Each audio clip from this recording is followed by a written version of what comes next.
Morning. আজকে কান আমার গান শুনতে পাইল না, সুন্দর সুন্দর গান শুনতে পাইল না, খুব দুঃখিত। মর্নিং বন্ধুরা, গুড মর্নিং গুড মর্নিং।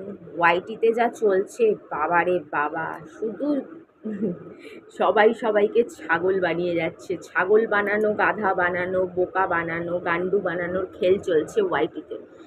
গান্ডুটা আবার খারাপ কথা না, নেতা মন্ত্রীরাও বলে, তোমরা তো শুনেইছো যারা নিউজ দেখো। আন্ধাধুন এখন নেতা মন্ত্রীরাও বেশি একটা পিছিয়ে নেই। টুকটাক ছোটোখাটো প্রচলিত জিনিসগুলো নেতা মন্ত্রীরাও মঞ্চে দাঁড়িয়ে বলেন, আর সেগুলো টিভিতে দেখায়ও। তো এইটুকুনি তো বলা যেতেই পারে, তাই না? একজন মহিলা যিনি সদ্য বিধবা হয়েছেন, হয়েছে। দেখো, তোমরা জানো যে আমি চিন্তাধারা আমার যথেষ্ট আধুনিক। আমি ওই মানে কারো, তাও আবার এই বয়সে, যারা অ্যাকচুয়ালি প্রকৃত বয়সেও বিধবা হন, আমার দিদার পিসির শাশুড়ি, ঠাকুমা, আরও অনেকে যারা যারা হয়েছেন, তাদেরই আমি বলতাম কেন এটা খাবে না, কেন ওটা পরবে না। যদিও তাদের যথেষ্ট বয়স হয়ে গেছে, শাড়ি পরা ছাড়া তো আর কিছু উপায় নেই, তবুও বলতাম কেন রঙিন শাড়ি পরবে না, জীবনের রং কি শেষ হয়ে গেল নাকি? আর আমার পিসির শাশুড়ি পরতেনও, সাজতেন গুজতেন, লিপস্টিক পরতেন। তখনকার দিনে সুনো ঠুনো কী ছিল, এখনকার মতন ক্রিম ছিল না, একটা সাদা সাদা কি ক্রিম ছিল, সুনো নাকি বলতো, সোনো না Suno Suno Suno Suno Suno না সোনো কি বলতো, সাদা সাদা মুখে মাখালেই সেই ভিকো টার্মারিক আর ফেয়ার অ্যান্ড লাভলির মতন মুখটা একদম সাদা সাদা, মানে ফর্সা ফর্সা একটু গ্লো করতো, আর কি গ্লো করতো না, ফর্সা হয়ে যেত, ভীষণ শুকনো টাইপের। তো ওই সব মানে যথেষ্ট ফ্যাশনেবল ছিলেন উনি হাজব্যান্ড মারা যাওয়ার পরেও। আর ওটা তো অনেক আগেকার কথা, আর এটা তো এখনকার 2024 বলে কথা। 24ই হোক আর 23ই হোক, 23 সদ্য শেষ হয়েছে, মানে অনেকটাই হয়ে গেছে, আবার দুর্গাপুজো আসছে। তো এখনকার দিনের তো ব্যাপার আলাদা, যাদের বয়স কম তারা সব কিছুই পরতে পারে, জিন্সও পরতে পারেন, টপও পরতে পারে, সবই পরতে পারে। কিন্তু সব কিছুর তো একটা দৃষ্টিকটু লাগা বা দৃষ্টি ভালো লাগারও ব্যাপার আছে। অন্তত 1 বছর একটা সম্পর্কের পেছনে যদি আমরা খরচা করতে না পারি, তাহলে কিসের সম্পর্ক? আমরা যে বলি যে স্বামী তোমার জন্য সব, তোমার জন্য জান, তোমার জন্য প্রাণ, তোমার জন্য সব কিছু, তোমার জন্য বেঁচে আছি, তোমার জন্য মরে যাব, এত কথা বলি, এত ওয়াদা করি, এত কিছু করি, সেই স্বামীটা মারা গেলে যদি 1 বছরও আমরা একটুখানি বলিদান না দিতে পারি, সে কাজের দিক দিয়ে হোক, সে সাজ পোশাকের দিক দিয়ে হোক। ও তো এত বছর এত টাকা কামাচ্ছে ওয়াইটি থেকে, কামায়নি? তোমরা বলো। এত বরের সাথে ছাদে রাস্তাঘাটে নেচে গিয়ে, এত মডার্ন পোশাক পরে, এত ইউটিউব থেকে ফেসবুক থেকে চারিদিক থেকে, মানে মাসে লাখ লাখ টাকা কামিয়েছে। তো ওর কাছে কি এতটাও টাকা নেই যে স্বামী মারা গেলে একটা বছরও অপেক্ষা করতে পারলো না? আরে আমি তো মাসে যদি 10,000ও কামাই, তাহলেও মানে মনে হয় যে কিছু দিন কামালে বা 1 বছর 1.5 বছর কামালে আমি 1 বছর বসেও খেয়ে নিতে পারবো। আমার অত লোভ নেই, আমার অত গাড়ি করারও নেই, গয়নাও নেই, আমি করে নিতে পারবো ওর থেকে বাঁচিয়ে বাঁচিয়েই। করেওছি তোমরা জানো। আমার বারবার চ্যানেল ডিলিট হওয়ার পরে আরেকটা চ্যানেলকে মনিটাইজেশন করাতে অনেকটা টাইম লেগে যায়, অন্তত কম করে 3টে মাস, 2.5 মাস, 3.5 মাস লেগে যায়। তো তখন তো আমি ওই জমানো ওইটুকুনি টাকা পেতাম, তার থেকেই জমিয়ে জমিয়ে আমি টেনে দিয়েছি যেভাবেই হোক। তো এরকম অনেক টেনেছি। ওয়াইটিতে আমি কয়দিন, তো এরা লাখ লাখ টাকা কামিয়ে 3-4টে এক থেকে টাকা কামিয়ে একটা বছরে যে স্যাক্রিফাইস সহ্য হয় না।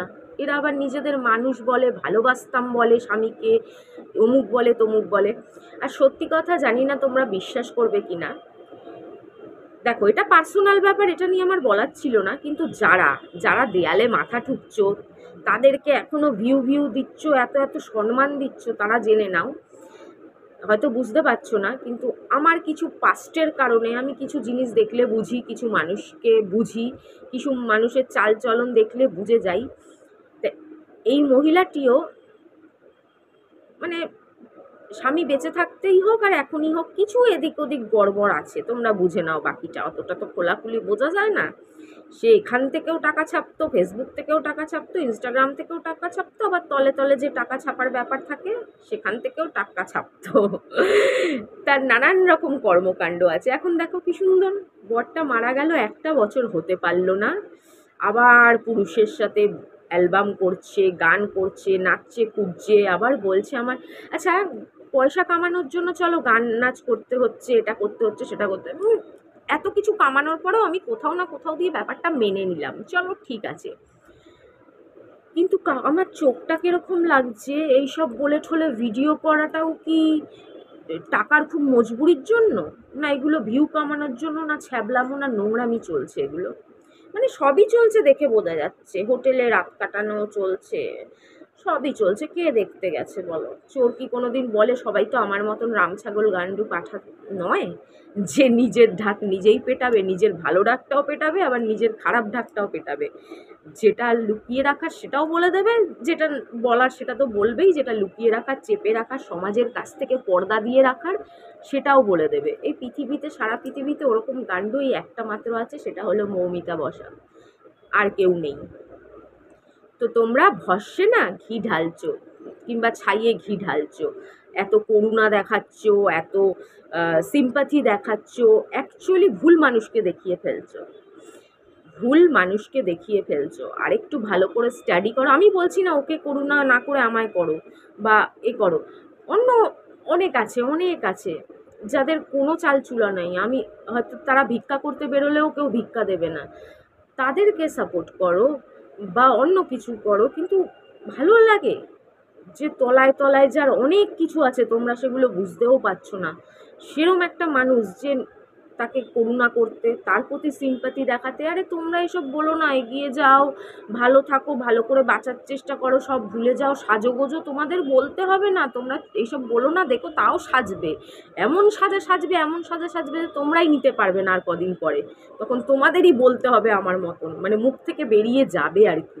তোমাদেরই এই নিয়ে আমার নিন্দা চর্চা করতে রোজ করতে হবে, আমি নয় একদিন দুদিন, তোমাদের রোজ করতে হবে, তোমরাই আর নিতে পারবে না এমন সাজা সাজবে। তোমরা যে বলছো, মানে বলতে চাইছো যে বিধবা হয়ে গেছে তো কী হয়েছে, সাজো, হ্যাপি থাকো, হাসো, কোদো, ঘোরো, তোমাদের চিন্তা নেই, ও সব কিছু অলরেডি তলে তলে চলছে, আরও চলবে।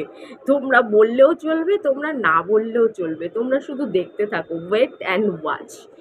এই দুনিয়াতে এত কিছু দেখার পরেও তোমরা এখনো বুঝতে পারলে না যে এই দুনিয়াতে কত রকমের লোককে বোকা বানানোর জিনিস চলছে, চারিদিকে চলছে।